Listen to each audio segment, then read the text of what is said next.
Okay. Some of you had submitted questions.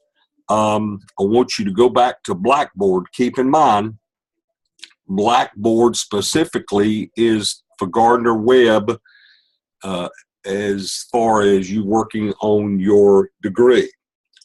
TaskStream, the little that you have to do on TaskStream is for the North Carolina Department of Public Instruction.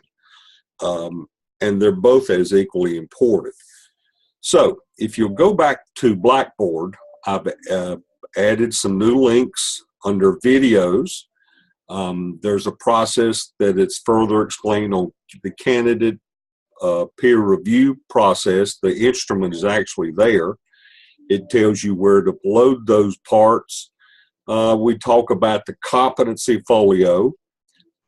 During the last 2 or 3 days, I've enjoyed reading and reviewing your peer review feedbacks, along with specifically your task 1 under the APSL. Now, just as a reminder, that the APSL is the one thing that's covered this semester, those 5 tasks. And in fact, one of you have submitted task 2, which was an excellent document.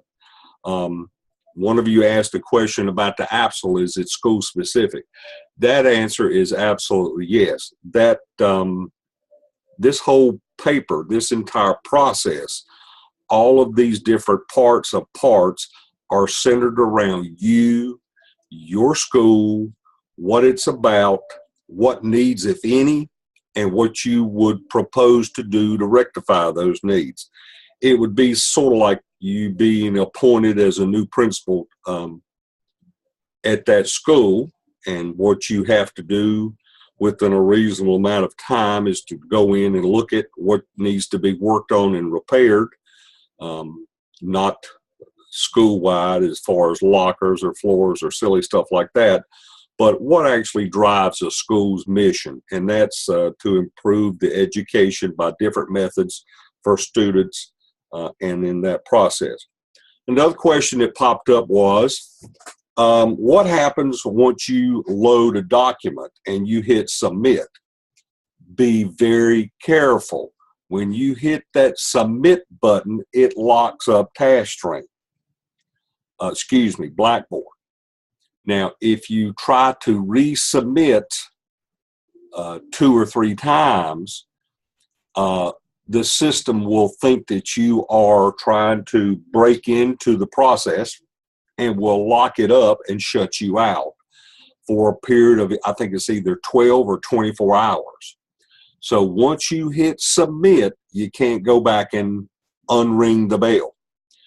What you can do if you want to seriously change a document is to send it to me, and then I can read the document as an email, but I can then go back to your original submission and grade it that way and not look at the original submission.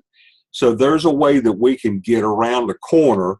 It's not a real thing to do, and we don't want to make a habit of it. So you can load up 2 or 3 documents at one time, but I'm reminding you again, once you hit submit, that sort of locks the process. What other questions? I'm not sure. I've printed them off and gone over them and looked up through whatever. You'll see some major changes on the left side of your screen. I put a place for peer review processes for all of those, a place for you to put your competency folio. So you'll see some new stuff on the left. I've caught up with reading looking at your peer reviews. I would have to say that y'all, as far as one of the issues in going through this program and process is technology. And I think this group has mastered it rather well and rather quickly. We are in our 5th week.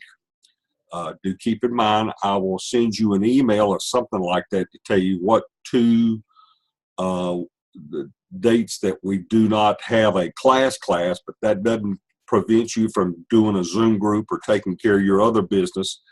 online, but as far as officially meeting, there'll be a spring break and then, of course, Easter break. Other than that, keep doing what you're doing. Your work is excellent. I realize for some of you, this APA style is an interesting animal. Just again, I remind you that there are people, and I'm one of those, where if you quote something or give me a thought in a document, I need to be sure that you've given it credit somewhere at the back of the reference page. And doing a reference page, APA has a specific style as to what they require or expect. Go ahead and start learning how to do that. And it's a fairly simple process. Anyway, get your questions ready for Thursday night. We'll still meet at 7 o'clock. For those unable to attend, send me any questions and I'll add them to the list and try to get them back to you a little sooner than I did this time. Other than that, keep doing what you're doing.